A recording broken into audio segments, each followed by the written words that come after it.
when you are able to execute a dish where you turn around and that whole thing is gone, you know you did it.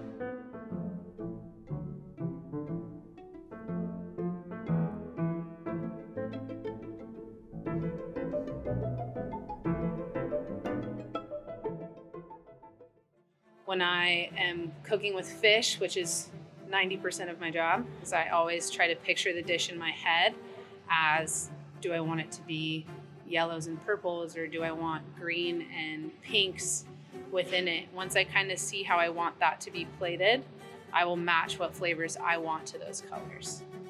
So it's kind of working backwards. I know what fish I'm using, but I don't know anything else.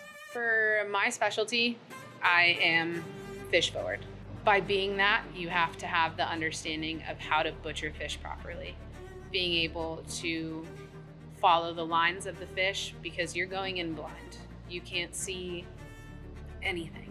You know, when you get a rack of lamb, you know exactly where you're going. You know what I mean? But for fish, it's completely covered, and you have to be able to trust your hand, knowing what you're hitting is, you know, the actual bones, and going around it rather than going through them. Being able to cut around the entire fish and taking off a whole fillet without butchering the fillet keeps the beauty from the beginning all the way up till the end. The better you are at butchering fish, and the more time and practice you do with it, and the care that you have around it, utilizing as much as possible, is always and should be the end result. But for me, utilizing the fish from beginning to end all starts with the butchery. After, by doing that, for this crudo specifically, going in and being able to turn it into something so beautiful, wrapping it and slicing it, the beauty comes from that side. And the only part that's kind of not that great is a lot of people don't see that part, you know? And that's where the beauty for me of the dish comes from, is all the work that was put behind it up until it got to the plate right in front of you. It's gonna go directly in the center of the plate. It's gonna be the first thing that you're seeing, and everything else, all the beauty that goes around it, is just gonna enhance how much care we gave to that fish. This dish is a citrus cured halibut mosaic with a blood orange vinaigrette and some lavender oil to finish. So when you have like a very light, flaky fish, you can have it absorb any flavor that you want.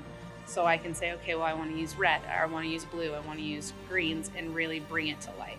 And having that white fish on such a beautiful, like vibrant yellow is something that helps me with the process. So I wanted to showcase the colors you would see in the ocean. Something that kind of reminds me of the ocean, and something that I always take really well to, is if you've ever seen like a stained glass window. If you saw any type of, you know, they have different types of mosaics, and you can see the actual portrait inside, but all of the colors that kind of surround it. What I wanted to do with this one is why I used the butterfly pea powder as the blues, in order to kind of absorb into the beautiful white fish. And then all of the colors that separate around it to really bring light to the art in the middle, but also being able to create like a very beautiful background for it, essentially. So with all of the broken vinaigrettes, the extra olive oils, and all of the little blueberries and limes that we put on top of it, kind of just paints that picture. I used 2 different types of grapes for this halibut. Black seedless grapes are really, really sweet, but green grapes are kind of sour, a little bit acidic. The radishes that I use gives that soft, buttery fish a little bit of a crunch at the end.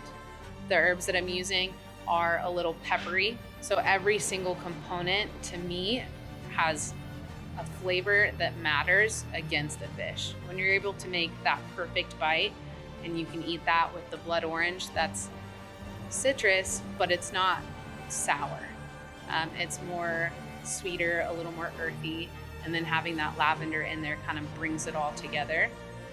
I believe that everything on the plate should matter, and it should work all together. The best thing that I can say for somebody else is make sure that not only that everything on that plate matters, but it matters to you. because at the end of the day, like it's what you put on that plate. It's you going, you know, out of your box, but you're letting them into what's personal to you. So if everything on that plate matters, they're gonna know that, and that's why you're gonna see them come back every single time.